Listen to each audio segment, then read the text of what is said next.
Hello, I'm Matt Donnelly, and we have some breaking news in the National Football League. The Arizona Cardinals have officially released DeAndre Hopkins, officially kicking off their crusade for Caleb Williams. Kyler Murray is going to miss significant time this season, as will Zach Ertz, so this offense is going to struggle, even with the very average Colt McCoy under center. On a recent podcast appearance on I Am Athlete, Hopkins mentioned that there are 5 quarterbacks that he'd be interested in catching passes from. The Bills quarterback there in Josh Allen, Eagles Jalen Hurts, Chiefs Patrick Mahomes, Chargers Justin Herbert, and the Ravens Lamar Jackson. Now, there are also 3 other things that are important to DeAndre Hopkins when looking at a potential new team. One, they have to have a quarterback who loves the game, even more so than Call of Duty, and a quarterback that can get everyone on board. Second, they have to have a great defense. Hopkins wants to win a championship. It's one of those things that has eluded him throughout his career. Hopkins understands that defense wins championships. And you look at all these quarterbacks that he mentioned, all of them play on top 10 defensive units. Lastly, stable management. Hopkins' last 2 organizations have been the Arizona Cardinals and the Houston Texans. And in a career dating back all the way to 2013, he's had 4 different general managers throughout his career. Now, Hopkins, he is a 4-time All-Pro and a 5-time Pro Bowl receiver with both the Cardinals and the Texans.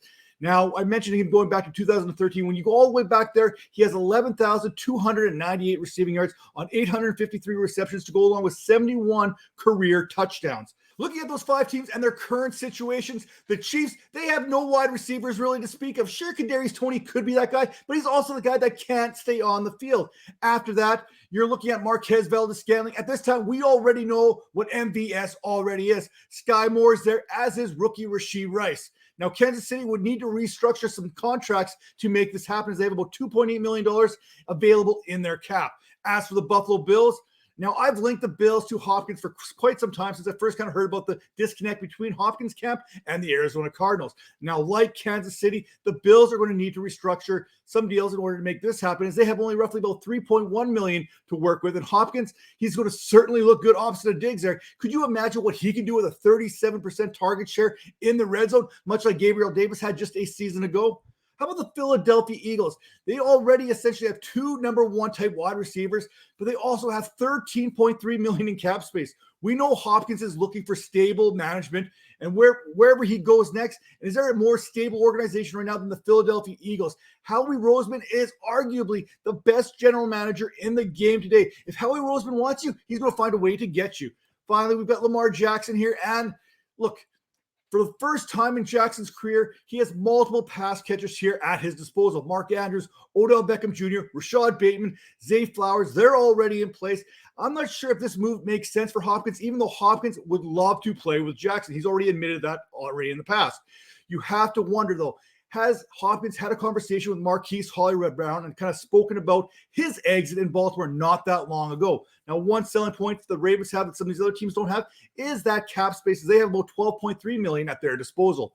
Like the Ravens, the Chargers' wide receiver room is quite full with Keenan Allen, Mike Williams, Quinton Johnson already in total, plus a pass catching back there in Austin Eckler, who's also seeking additional paydays here in those bonuses, about $2 million sitting there that Austin Eckler can get in probably receiving type bonuses. Now, Los Angeles also needs to look long-term here, as Justin Herbert is on his 5th-year option. The Bolts picked up that 5th-year option for their franchise quarterback, but they do have about $13 million in their rainy day fund that they could use right now if they consider today a rainy day. For fantasy, look, one fun landing spot for me would be the Detroit Lions. But just saying that, Jared Goff isn't exactly what one would consider an attractive option. And their defense, it doesn't exactly instill fear in coordinators, right? I mean, you're looking at this, you're like, I'm not too worried about this Detroit Lions defense. But come on, Jahmyr Gibbs, Amon-Ra St. Brown, Jamison Williams, and David Montgomery, that is one heck of a pipe dream to have. Look, there are 31 teams in the National Football League that need to be picking up the phone and calling DeAndre Hopkins' agent right now. One of those teams, maybe a dark horse in all this, is the New England Patriots. Bill O'Brien had DeAndre Hopkins way back in Houston, where he had some of his more formidable type seasons there. And you can't ask for a better head coach than Bill Belichick. So that could be maybe something that could be appealing to DeAndre Hopkins, although Mac Jones may kind of wreck that for him when it's all said and done. How does this affect the Cardinals? Well, for the Cardinals, they do right by the player there. They eat his entire 2023 cap hit. That's about $21 million in dead cap space there for this season. Instead, of trading DeAndre Hopkins. And now we have to assume that there was a trade partner out there. They decide to release him and let Hopkins choose the team that he plays for next. Maybe one of the reasons that teams weren't trading for him is they would have had to pay him $19.45 million for this season alone. Now, for fantasy, we know Hopkins is going to do Hopkins type things wherever he goes. He is going to be one of the top options in their passing game, and he's going to always be a threat in the red zone. But what about the Cardinals?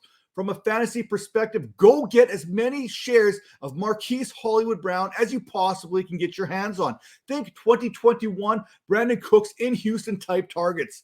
Zach Ertz, he's injured and he's likely to be released or dealt, seeing the direction that this Cardinals team is going.